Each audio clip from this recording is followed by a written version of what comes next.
Om Namo Bhagavate Vasudevaya. Om Namo Bhagavate Vasudevaya.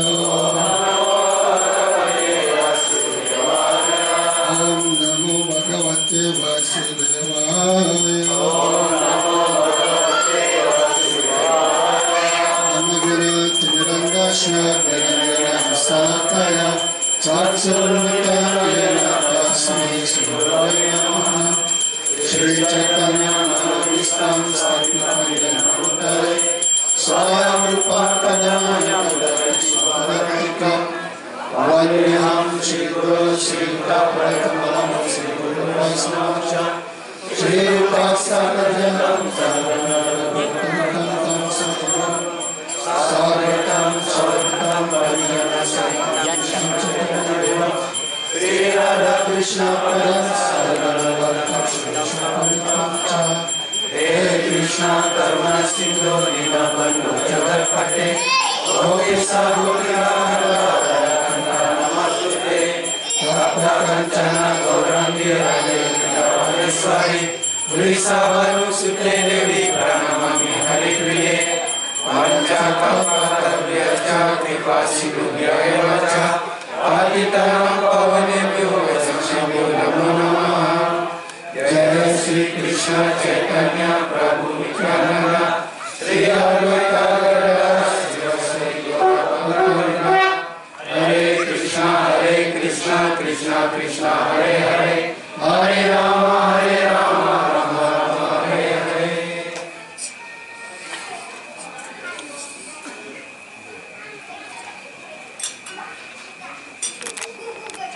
Kita baca bab 2 surah 54.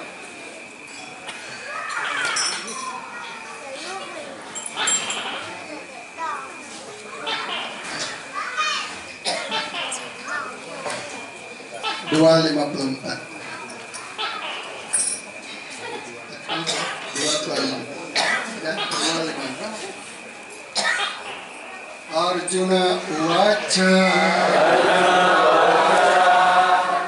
Stita prajnasya kabasa Stita prajnasya kabasa Samadhistasya kesava Stita rikim prabhasita Stita rikim prabhasita Kim asita vrajita kim Arjuna uvacha Stita prajnasya kabasya Samadhistasya kesava Stita vikim prabhasita Kim asita vrajita kim. Silakan.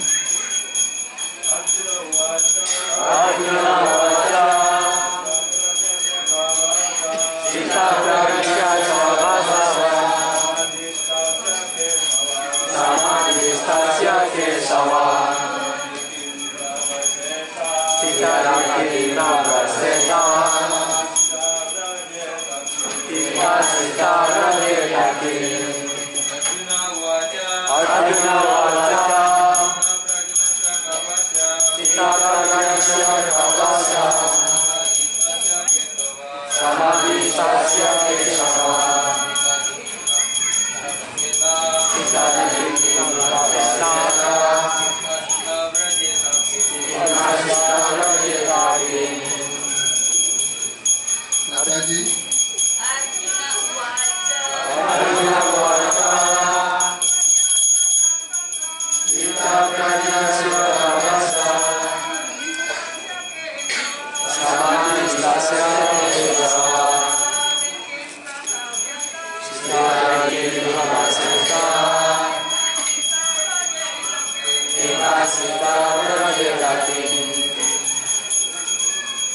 Oke, kita baca kata demi kata. Terlebih dahulu saya memiliki sama Prabu dan Mata baik yang lebih muda dan lebih tua dari saya untuk melayani duduk di hadapan Prabu, membacakan Bhagavad Gita dan menyampaikan serangan Kirtana Smaranam dari apa yang mampu saya ingat dari apa yang kita peroleh dalam Gaudiya Vaishnava yang sangat agung ini. Arjuna Uwaca. Arjuna berkata, Stita Prajanasya, milik orang yang mantap dalam kesadaran Krishna yang tetap.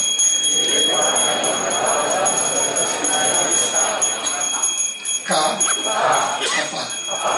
Bahasa.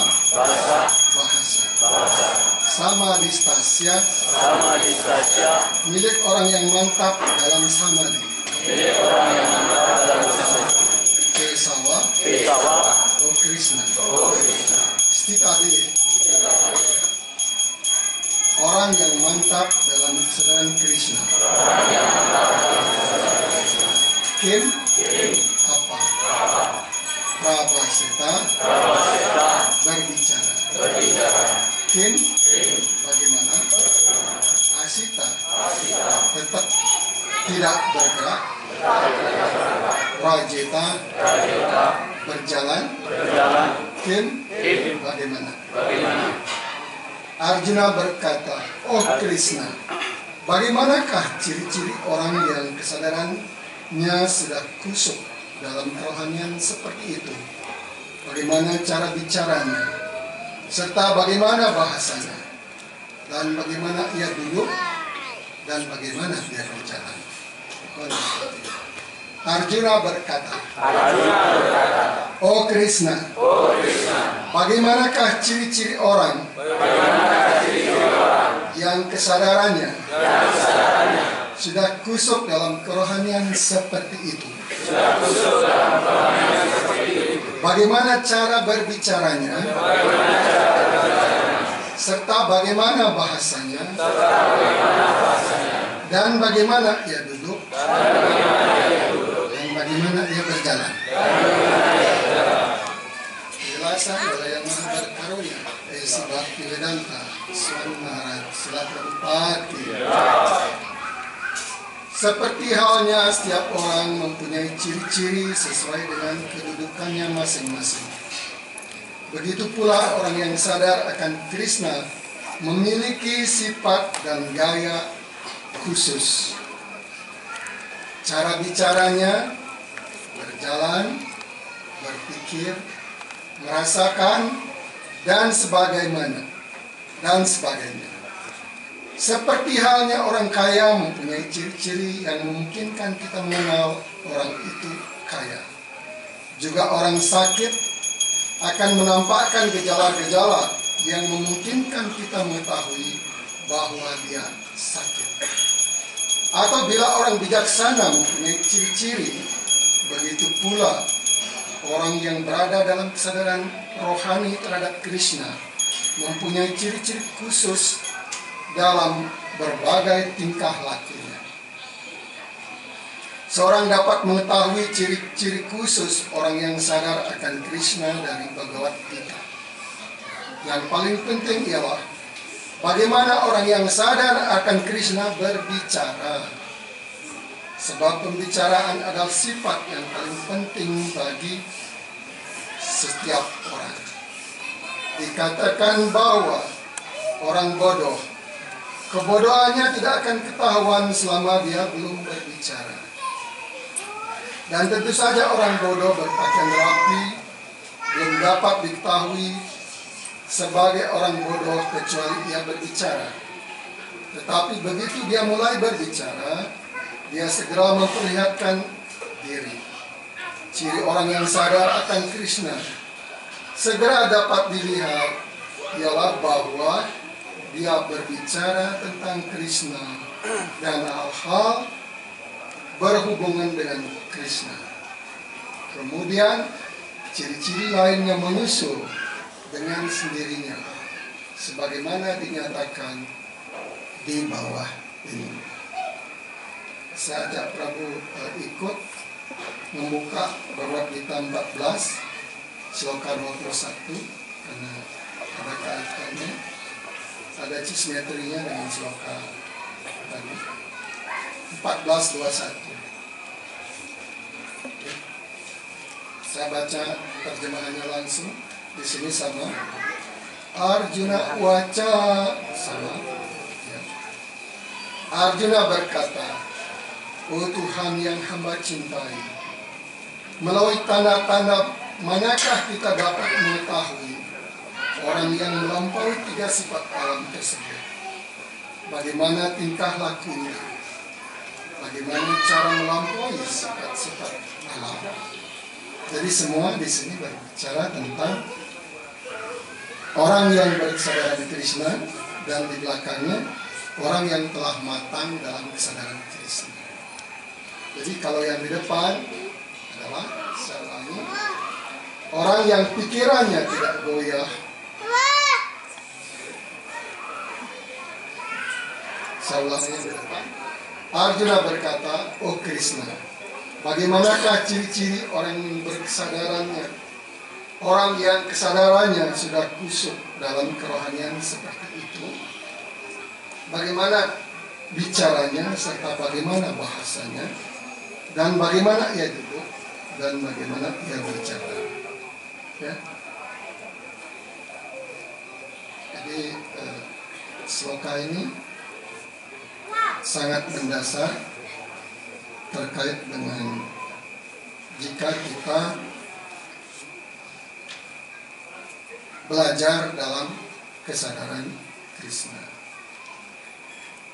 Jadi dari duduk pun diketahui ciri-ciri penyembah yang mulai belajar, atau kita sebut mulai belajar kesadaran Krishna.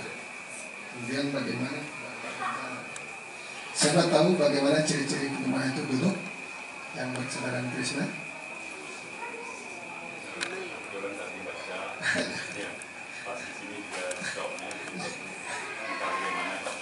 Jadi uraian yang duduk itu dikatakan Wiswanata Cakrawati Thakur, itu penyembah itu sudah, orang itu sudah bisa mengendalikan India itu. Ya, baik sekali. Jadi duduk pun ada ciri-ciri penyembah. Ya, semua kelihatan ciri-ciri penyembah. Apalagi kalau yang dotinya sarinya panjang, kalau yang pakai tangan mungkin susah. Jadi duduk tidak kelihatan kaki. Dan selama duduk tidak boleh juga memegang telapak kaki. Selama duduk tidak boleh memegang telapak kaki. Ya, itu ciri-ciri. Kemudian bagaimana dia berjalan? Jadi semua ada ciri-cirinya. Tentu orang yang berkesadaran Krishna tidak akan berjalan serena ya. Karena kan dia tidak pernah mabuk. Penyembah tak pernah mabuk. Kecuali lingsir seperti saya semua Prabu, mulai sedang kanan ya. Bukan. Nah, itu masalah waktu. Ya. Jadi kita berkumpul di sini.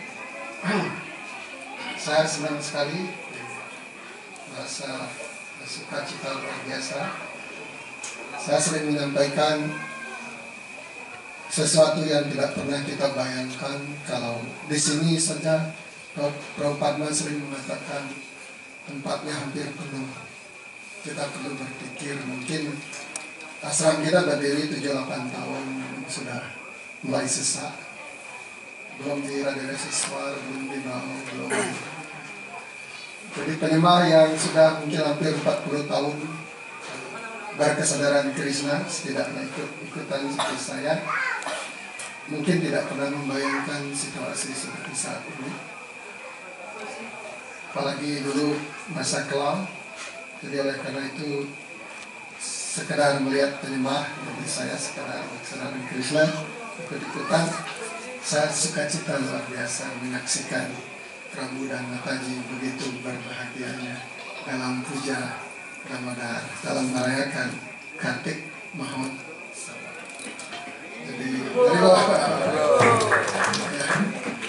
Jadi betapa ya, saya sering mengatakan beruntungnya kita.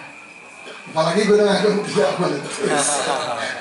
Karena doa para penyembah, saya yakin pasti penyembah ada yang disebutkan seperti Kripa Kartik, sepenuhnya mendapatkan kripa dari bulan Kartika Masa. Siapa yang tidak off dalam mempersembahkan dipa selama Damodar Masa? Oh, semuanya tidak ada yang off. Jai Sri Prabhupada. Berarti semua 30 hari ya, dari Syarat Purnima sampai rasa Purnima. Jadi semuanya offering dipa berarti. Tapi tidak apa-apa, kalau ada off tidak apa-apa. Karena yang penting dalam kesadaran Krishna itu jangan coming and going. Kalau kita up and down itu normal. Jangan coming and going. Karena kesadaran Krishna itu adalah apa? Karena dia dilakukan terus. Jadi kalau kita datang seminggu, libur sebulan kesadaran Krishna, lagi datang setahun, libur 5 tahun dalam kesadaran Krishna, itu yang tidak bagus. Pokoknya tetap dalam kesadaran Krishna. Terkadang kita down, it's okay. Kadang kita down seperti musik. Kadang-kadang bersemangat seperti api, seperti gunung yang akan meletus meruduk. Bagus. Tapi up and down it's okay. Tapi jangan coming and going. Itu yang paling penting dalam kesadaran Krishna. Jadi siapa yang tidak punya masalah? Karena disebutkan oleh para sadhu, ya, Prabu menghadapi perang Prabu sendiri, saya menghadapi perang saya sendiri, anak-anak menghadapi perangnya sendiri. Kita maklum, semua orang menghadapi masalahnya sendiri. Yang paling penting adalah tetap berkesadaran Krishna. Karena perang-perang yang kita hadapi, up and down yang kita hadapi, seperti Brahmacari dari Mayapura mengatakan, itu adalah by product, produk sampingnya, nggak penting. Karena yang penting itu tidak coming and going. Kita tetap dalam kesadaran Krishna. Itu yang paling penting. Nah, di samping by product ada juga side effect. Jadi by produknya itu kadang-kadang kita happy dalam kesadaran Krishna. Karena kita banyak halangan. Kadang-kadang kita nggak ada hujan, nggak ada angin, kita sedih, kita susah. Itu dikatakan normal. Tapi tetap berkesadaran Krishna. Itu by produknya, nggak apa-apa seperti itu. Tetaplah berkesadaran Krishna. Nah, kemudian side effect juga ada. Apa side effect samping dari kita berkesadaran Krishna? Dari sadhana Prabu, semua sadhana yang kita lakukan, semua yang kita lakukan terkait dengan kesadaran Krishna, apa side effect-nya? Karma kita dipercepat. Jadi kadang-kadang sehingga kita nggak sadar penyembah yang begitu baiknya. Seperti katakanlah penyembah-penyembah yang, ya maaf saya lama bergaul dengan Prabu Sadasiwa, saya tidak tahu masa lalu beliau. Kadang-kadang beliau tidak cerita. Saya juga berpikir, kenapa Sadasiwa Prabu yang bersama semangat seperti itu bisa sakit? Katakanlah. Ya, Ya itu karena dipercepat putaran karma. Dipercepat sehingga Prabunya nanti kalau tiba waktunya, mudah-mudahan Prabu dan Mataji semua mendoakan, dia akan kembali kepada Krishna dan tidak melupakan Prabu, Mataji dan saya. Nah, dari apa yang saya jelaskan, situasional kita seperti itu, tapi kita harus bisa mengukur diri di mana Prabu dan Mataji ada sekarang. Di situ yang saya ajak bahwa pada akhir Damodar masa ini mengukur diri, refleksi, mulat sarira dengan sloka yang saya pilih nanti. Saya akan sampaikan bahwa Prabu dan Mataji mungkin pernah mengenal. Saya juga setelah saya berpikir, orang kok ada menyebut ada zaman Weda katanya, khususnya orang-orang yang kuliah di akademis keagamaan, mereka membagi zaman itu. Ada zaman Weda, ada zaman Ramayana, ada zaman Mahabharata, ada zaman Purana. Begitu mereka membagi zaman. Nah, kita disebutkan di Kali Yuga ini sejak habis Dwapara Yuga, kita disebut mereka, menurut mereka ada di zaman Purana. Jadi kitab-kitabnya itu kitab-kitab Purana. Nanti akan kita jelaskan apa itu kitab Purana. Nah, di zaman Dwapara mereka mengatakan itu zaman Mahabharata. Simpel aja karena memang Mahabharata terjadi waktu itu. Mungkin itu dia sebut zaman Mahabharata. Ya, karena memang waktu itu terjadi Mahabharata. Tentu sebelumnya zaman Dwapara ada zaman Treta. Mereka menyebut zaman Ramayana. Benar, karena Sri Rama hadir pada waktu 1.400.000 tahun yang lalu di zaman itu. Benar. Kemudian bagaimana mereka menyebut zaman Weda? Mereka menyebut zaman Weda. Kalau bagi kita, semua zaman itu ya zaman Weda, zaman Ramayana, zaman Mahabharata, dan zaman semua ada. Seperti creation, penciptaan itu spontan, bersamaan.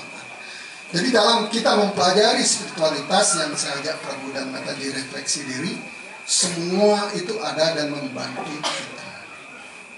Nah, supaya Prabu tahu apa inti yang mereka sebut zaman Weda. Inti yang mereka sebut zaman Weda, bahwa yang dipuja sebagai Tuhan zaman Weda itu adalah Indra.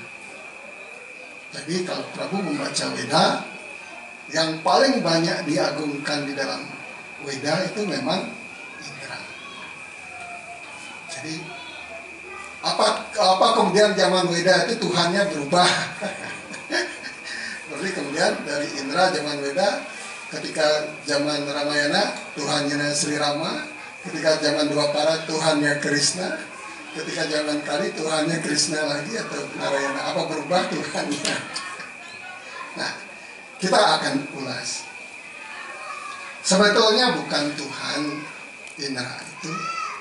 Indra itu adalah Raja Surga. Prabu udah tahu, Raja para dewa. Kenapa pada waktu di Weda itu orang mengagungkan Indra sedemikian rupa sebagai Raja para dewa? Karena Weda itu adalah kegiatan karma kandeya. Karma kandeya itu karma kanda, kegiatan untuk membuahkan hasil.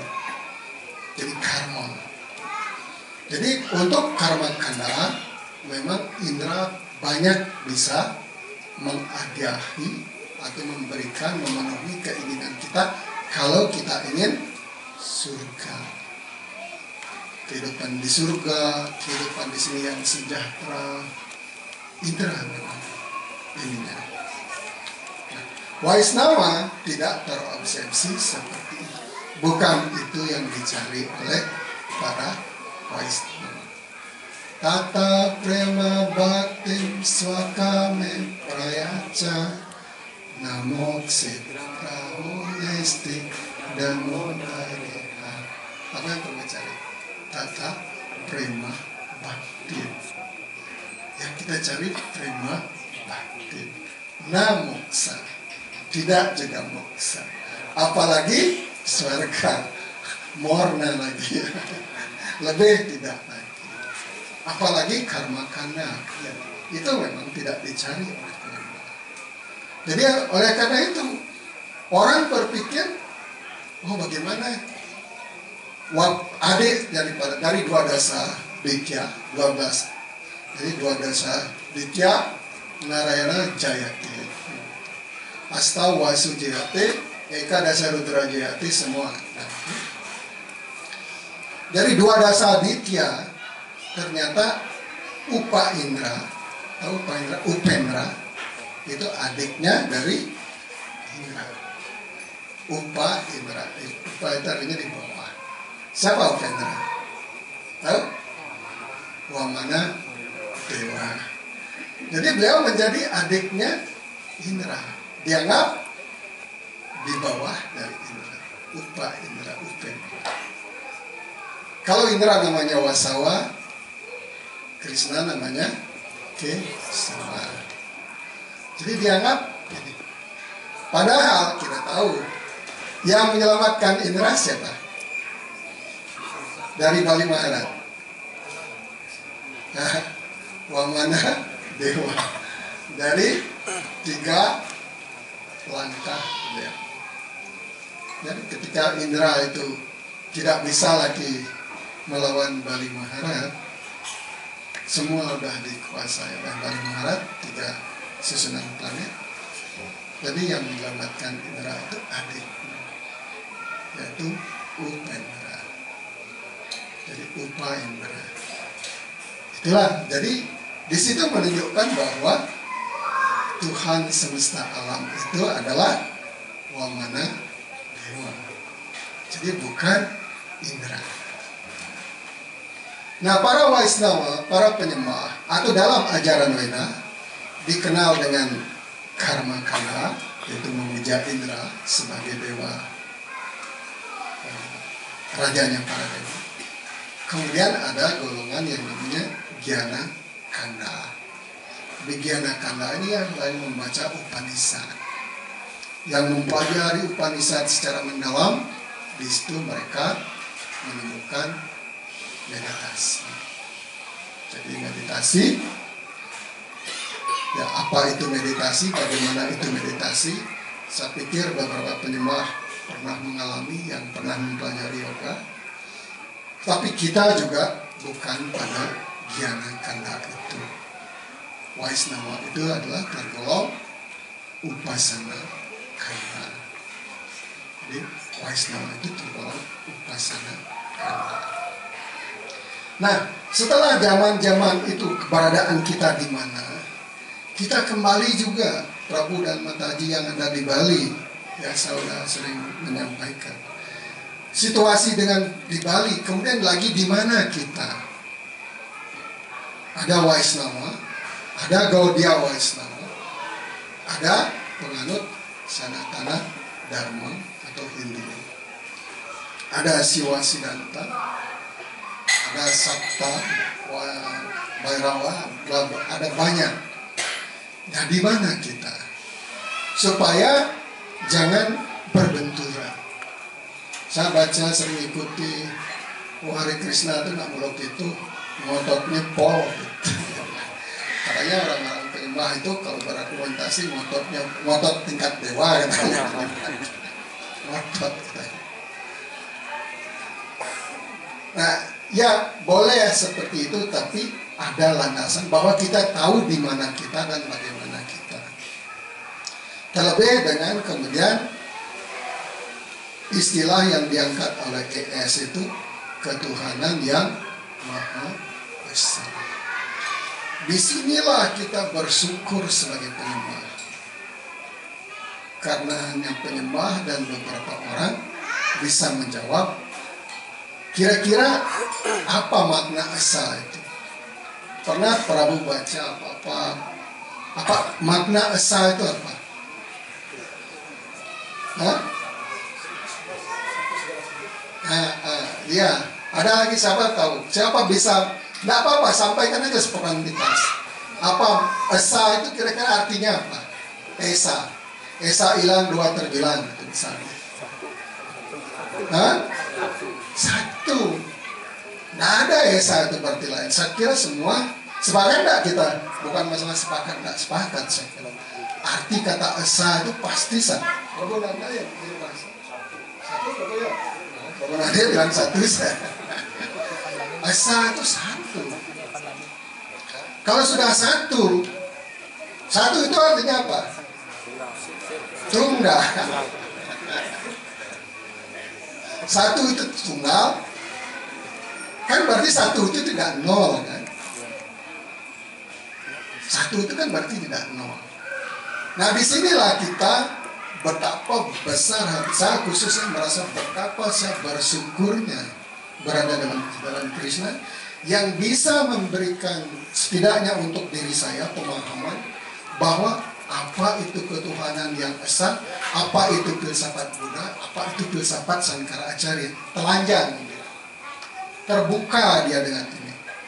Karena Prabu saya sudah sering mengatakan bahwa agama lain esa itu tidak terdefinisi.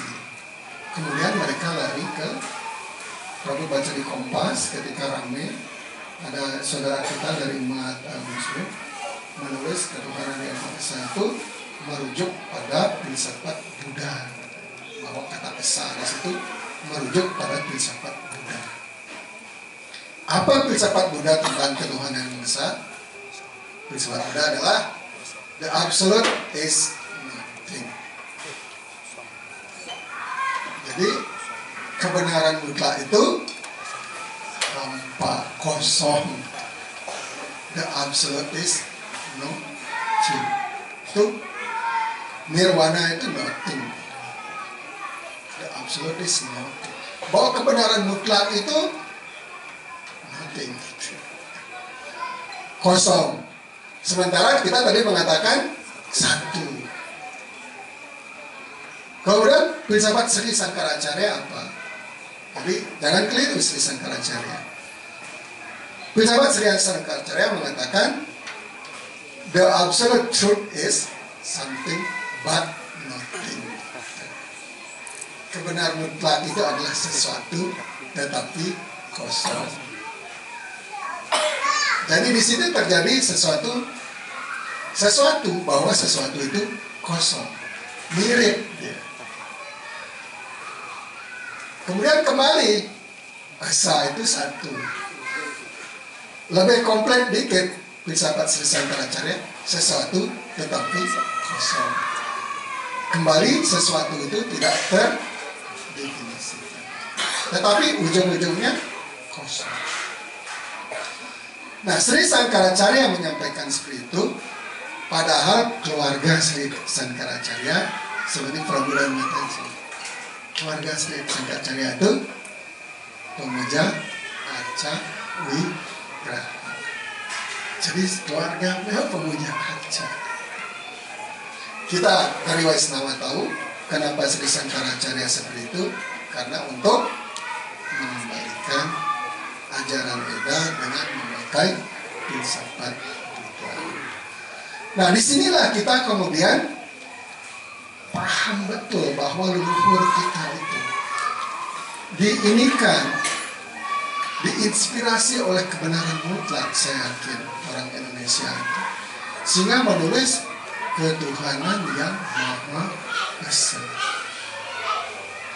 Nah, setelah kita sampai pada ketuhanan yang Maha Esa para Waisnawa itu, kita tidak perlu ngotot tingkat dewa, mengatakan bahwa Krishna Tuhan, Krishna Tuhan. Nggak perlu ngotot seperti itu. Kenapa? Kalau Prabu baca Narayana Upanishad, baca kitab-kitab Veda, itu memang ya seperti di Veda juga ada Brahmana Dewaki Putra, banyak sekali sekarang saya temukan. Ternyata di Veda itu banyak sekali menyebut Krishna itu Tuhan. Baik di Rigveda, di Krishna Upanishad, banyak sekali sekarang saya cari, ternyata banyak Krishna disebut sebagai, bukan sebagai Tuhan, Krishna Tuhan, bukan sebagai. Nah, tetapi kita nggak perlu ngotot seperti tadi. Karena penyembah pun berkesimpulan bahwa Krishna dan Narayana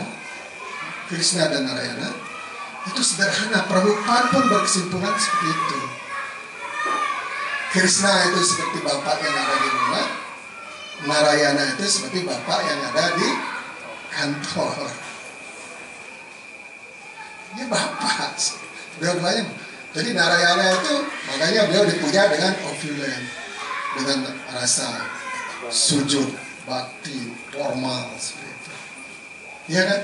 Karena seperti ketika di kantor, ya, misalnya ketika Prabhupada misalnya jadi manajernya, kan beda.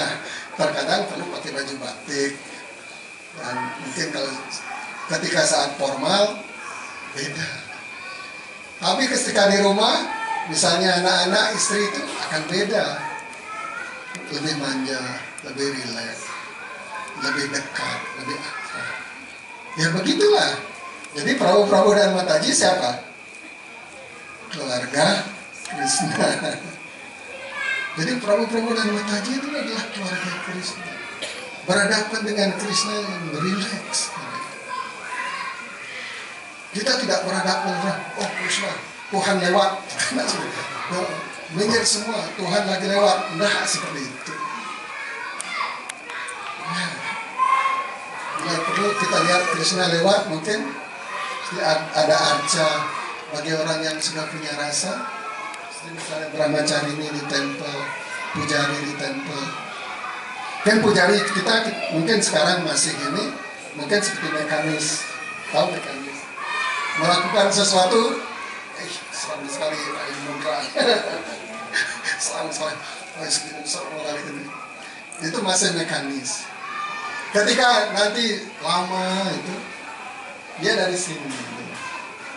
Mudra semuanya, tapi dari sini. Ada apa?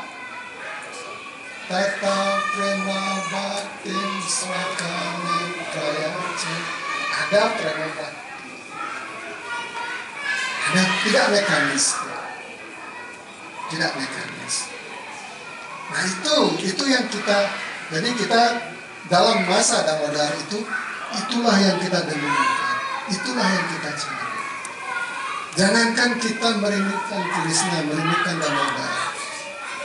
Sri Wisnu sendiri, Garbhodaka Sri Wisnu begitu rindunya sama Krishna. Pernah baca bagaimana Garbhodaka Sri Wisnu merindukan Krishna. Nanti saya akan sampaikan. Saya lanjut dulu bahwasanya, jangan berantem masalah Krishna dan Narayana. Tidak perlu. Kemudian bagaimana masalah dan Krishna dan Narayana itu khususnya muncul, kalau di Bali mungkin tidak seberapa, kalau di Bali yang muncul sering adalah Krishna dan Mahadewa dan Siwa. Ke situ kita dibawa. Nanti kita cerita. Nah, Krishna dan Narayana ini muncul di India. Di India karena ada banyak Sri Vaisnava, Madhva Vaisnava, Sri Ramanuja Vaisnava yang lain. Karena Vaisnava yang lain memuja Tuhan Laksmi Narayana. Jadi kadang-kadang antara penyembah dan seperti Prabu tahu, Sri Ranganath Temple, Sri Balaji begitu luar biasa. Sri Rameswara semua itu Narayana begitu luar. Bahkan untuk Sri Ranganath Temple itu, kekayaan yang ada di temple itu tidak terukur karena dijaga oleh ular. Ada yang dibuka, bisa berani buka, tapi yang dan ketemu permata yang tidak ternilai. Dan ada lagi ruangan yang tidak boleh dibuka karena dijaga oleh mental. Bisa dibayangkan mereka itu begitu memuja Narayana dengan luar biasa. Jadi kadang-kadang penyembah mereka berargumentasi, buktinya Krishna muncul dari Mahawisnu, Dari kan Sri Rakasa Wisnu ketika di penjara. Kan dari Sri Narayan Krishna muncul. Ya kan? Dan penyembah mengatakan bahwa tentu saja karena Awatara itu muncul dari Kesiro Rakasa Wisnu. Jadi Krishna pun mengikuti aturan yang beliau tetapkan. Tapi Krishna tetap Awatara. Jadi tidak perlu bersetegang bahwa Krishna Narayan itu sama. Nah, di Bali yang kita hadapi adalah Krishna dan Mahadewa. Nah, sebelum kita menghadapi Krishna dan Mahadewa, benturannya itu. Kalau kekosongan itu udah lewat aja. Gelap itu lewat. Nah, tidak perlu kita bahas karena kita udah paham. Jadi kita udah paham bahwa mereka tidak happy dengan memuja kekosongan. Mereka tidak happy. Kemudian mereka akan datang kepada Mahadewa. Kepada Mahadewa pun, kepada Siwa pun, kita juga nggak perlu menutup tingkat dewa untuk mengatakan Krishna, Blaga, Narayana, Siwa, Guna. Kenapa? Jadi Krishna dan Siwa, seperti Maharati pernah beri kelas, bahwa Siwaji itu adalah dari halo, dari Sankarsana, dari cahaya Sankarsana. Jadi disebutkan ketika Sankarsana itu melirik pada pradana. Jadi alam semesta ini belum jadi, baru bahan aja dari karana dari samudra penyebar, dia berupa pradana. Jadi berupa belum prakriti, belum terwujud. Prakriti itu artinya tiga sifat alam material ini yang terwujud, itu artinya prakriti. Dia berbentuk pradana. Dan ketika Tuhan Maha Wisnu melirik pada pradana ini, dari lirikan dia itulah halo itu, cahaya itu, yang mewujudkan lingam dan yoni. Dari lingam yang yoni itulah berinteraksi menjadi tercipta tiga sifat alam material, tercipta dunia material.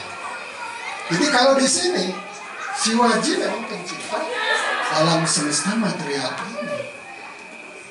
Jadi beliau memang pada saat yang sama tidak berbeda Acintya, beda, abeda, Tatwa dengan Narayana, dengan Sankarsana, tidak berbeda. Karena beliau memang penguasa, memanage sifat tamasa guna. Jadi tidak perlu bahwa Waisnawa itu paham. Kita oleh karena itu Prabu sudah bagus, Prabu itu bagus. Tapi lengkapi dengan baca-baca buku Srila Prabhupada. Kenapa? Di buku Srila Prabhupada, ketika Prabu sudah baca buku Srila Prabhupada, disitulah dikatakan when enough is enough. Ketika cukup itu cukup, kita cukup. Kadang-kadang saya pun dengan teman-teman, oh Hare Krishna itu nak baca buku besar kan, buku Prabhupada kan baca. Dia bilang begitu. Dia tidak tahu. Coba perlu baca buku Prabhupada. Apa isinya? Sweta Swatara, Upanishad, Chandogya, Upanishad, Kata Upanishad, semua ada di situ. Jadi Prabhupada itu, Prabu dan saya itu, Prabhupada memberikan kita, tidak lagi Prabu disuruh numbak di sawah, kemudian panen padi, kemudian numbuk, diberikan besar, tinggal makan. Karena sekarang Kaliuga. Oleh karena itulah Prabhupada mengatakan 3 buku cukup.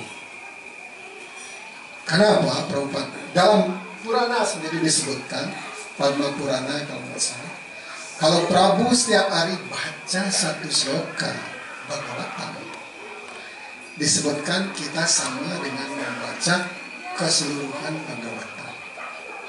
1 sloka Bhagavatam disebutkan dalam sebuah Purana, Padma Purana atau Lingga Purana, disebutkan sama dengan membaca 18.000 sloka Srimad Bhagavatam.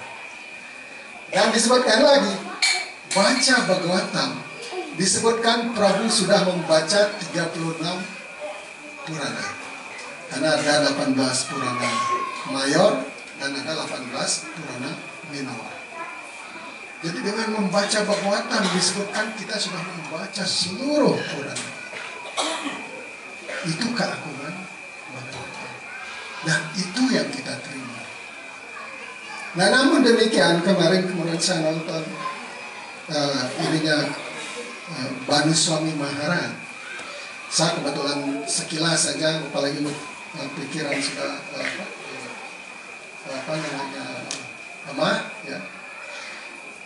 Ternyata dalam Bhagavatam pun Banu Swami mengatakan bahwa ketika lewat sloka skanda 10, 11, 12 itu, di situ memang ada serat-serat benang-benang merah seperti tersisip filsafat kekosongan, filsafat Mayawati, khususnya di Bhagavatam skala 12. Nah, kenapa terjadi seperti itu? Sedangkan Bhagavatam adalah Amala Purana, Purana yang tidak ada celahnya. Nikama Kalvatara, buah mata. Kenapa ada seperti itu? Karena hal seperti itu memang dikehendaki sama Krishna. Karena Krishna senang disembunyikan. Jadi Krishna terkadang senang disembunyikan dan ingin disembunyikan. Supaya apa? Jadi orang yang jealous kepada Krishna, tuh lihat kesimpulan dari Bhagavatam, tidak ada Krishna. Tapi penyembahnya akan mencari, akan mendapatkan Krishna. Dan karena memang itulah kesenangan Krishna, beliau disembunyikan. Jadi kalau Prabu tidak berupaya keras mencari Krishna, Mataji tidak berupaya keras mencari Krishna, bisa jadi satu saat akan dibawa bertali. Nah, oleh karena itu, apa yang perlu dilakukan? Seperti tujuan yang dibuat oleh Srila Prabhupada. Kalau Prabhu baca Back to Godhead atau ISKCON Logbook, sloka yang saya bacakan tadi, apa kaitannya? Bahwa penyembah itu hendaknya menciptakan masyarakat yang sadar akan Tuhan. Kan begitu? Salah satu dari 7 itu membangun masyarakat kesadaran Krishna, yang artinya masyarakat yang sadar akan Krishna. Oleh karena itulah Prabu-Prabu dan Mataji semua dikasih nama Krishna, dikasih nama suci semua. Yang walaupun Madhvacarya, saya juga baca, ternyata Madhvacarya mengatakan bahwa karena segala sesuatu adalah Krishna, seluruh nama itu akan kembali kepada Krishna. Semua nama itu bersumber dari Krishna. Ya, benar. Tapi Prabu-Prabu dan Mataji kan sudah diberikan nama yang khusus. Jadi diberikan nama-nama khusus, nama-nama kesayangan daripada Krishna, nama-nama kesayangan dari Srimati Radharani. Itu yang diberikan kepada Prabu dan Mataji. Dan kemudian ketika misalnya saya memanggil Prabu Guru Sewa, gitu, Prabu Patraka, Rago kok mau melalina, itu misalnya saya. Bahasa Prabu itu nggak sepadan. Prabu tinggi sekali, Rago kok kemudian nggak sepadan bahasa. Kalau lalu misalnya nih, Prabu jika kita banyak bisa gitu. Dan itu yang terjadi. Saya penyembah menyampaikan pada saya, Prabu, malu saya Prabu lihat penyembah itu di Facebook katanya. Penyembah namanya semua nama rohani, semua nama-nama ini, tapi bahasa cangci mana itu. Saya kena besar juga itu malu. Apa kemudian ada berkomentar, gorok, misalnya. Ada masa penyembah di sini berkomentar, lanjut berantem, gitu. Aduh, Jengkel padahal semua nama suci itu. Penyembah yang nyampaikan kepada saya, pusing saya Prabu lihat penyembah itu, malu saya. Padahal orang-orang lain yang tidak tahu apa-apa yang namanya serem-serem itu tahu sesana. Kalau Prabu di Bali lihat yang sudah serimpu itu rambutnya panjang itu, ya maaf, walaupun namanya panjang-panjang dan kadang-kadang kurang jelas, tapi punya sesana. Bagus sekali sesana itu. Penyembah yang sudah diberikan karunia dalam garis perguruan yang paling bonafide. Tapi, aduh cangci.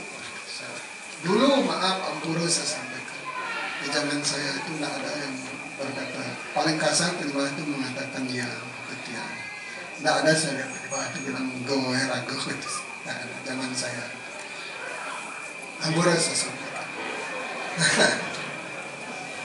itu tidak sepadan bahasa Prabu. Nama Prabu dan bahasa Prabu itu tidak sepadan. Yakin saya, Prabhupada tidak itu yang diharap. Yang diharapkan oleh Srila Prabhupada, kita menjadi penduduk bumi kelas 1. Ada nggak Prabhupada mengeluarkan itu? The first class devotee. Saya ingin penyembah itu the first class devotee. Apa first class devotee? Semuanya first class. Maaf saya menyampaikan sebatas teori. Itu yang disampaikan. Oleh karena itu kalau Prabu ingin di Facebook berantem ingin Prabu itu, buat account lain. Jangan pakai profil nama dari garis perguruan yang tercinta yang bonafide ini. Jangan pakai itu. Prabu pakai nama Dadak, nama Kelor, silakan. Imade, di saya Karang Bonceng, pakai itu. Kalau mau orang maaf, nah sekalian bangsa juga maaf saya sampaikan. Tidak apa-apa kita sepanjang Prabu tidak memakai nama suci. Tapi kalau Prabu pakai nama suci, hargai itu. Hargai apa yang disampaikan oleh Srila Prabhupada.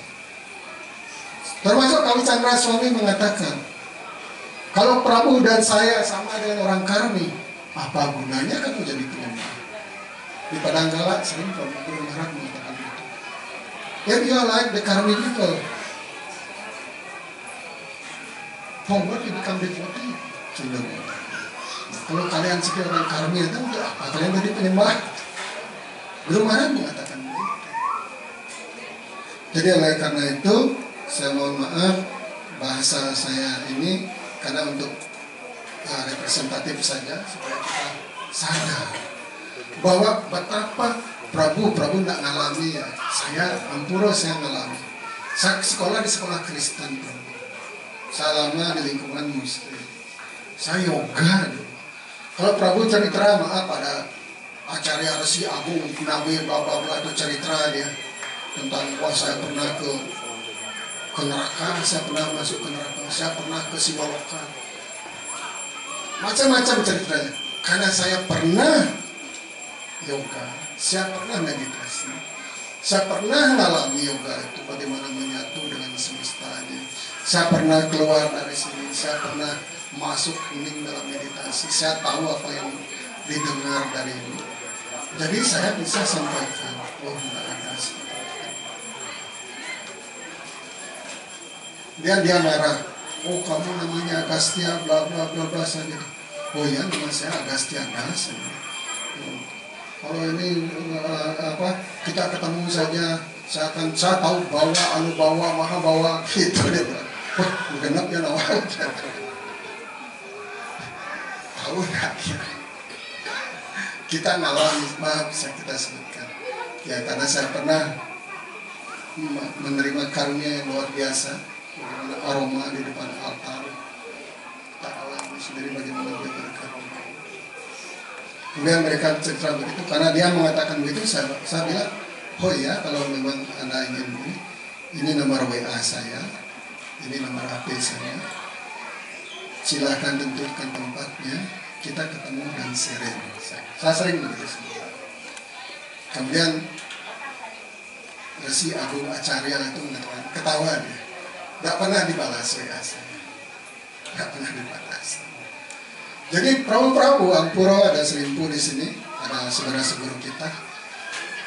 Prabu-Prabu yang berhadapan dengan penyembah 20, 10 tahun, 30 tahun itu.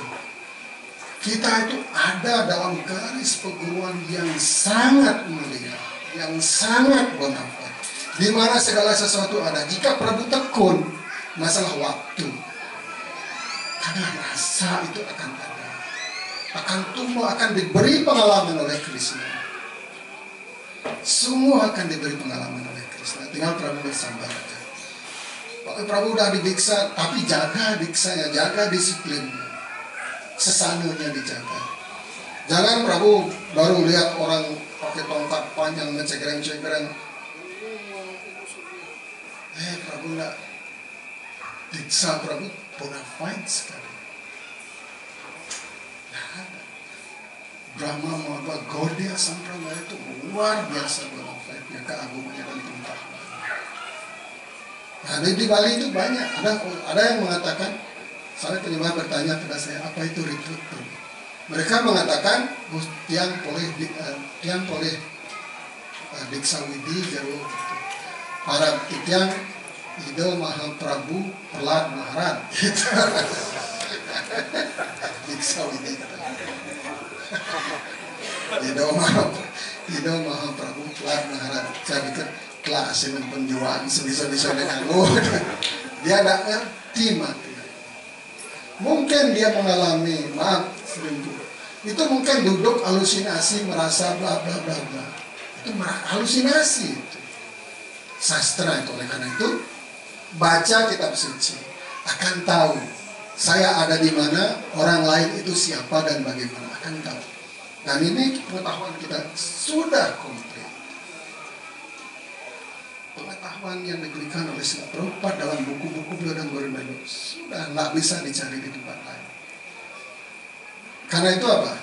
Kita Jai Srila Prabhupada ki. Kita bersyukur. Jadi let up and down, never coming and going. Itu ya. Sukses Hare Krishna.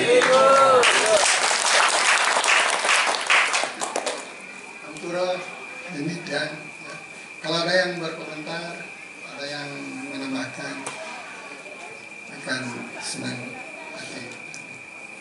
Jadi saya hanya meremen sekali lagi, kalau nulis status di Facebook yang aneh-aneh, buat, jangan pakai nama Tuhan, pakai nama. Terima kasih. Hare Krishna. Segala pujian pada Srimad Bhagavad Gita Mahapani Sati. Srila Prabhupada.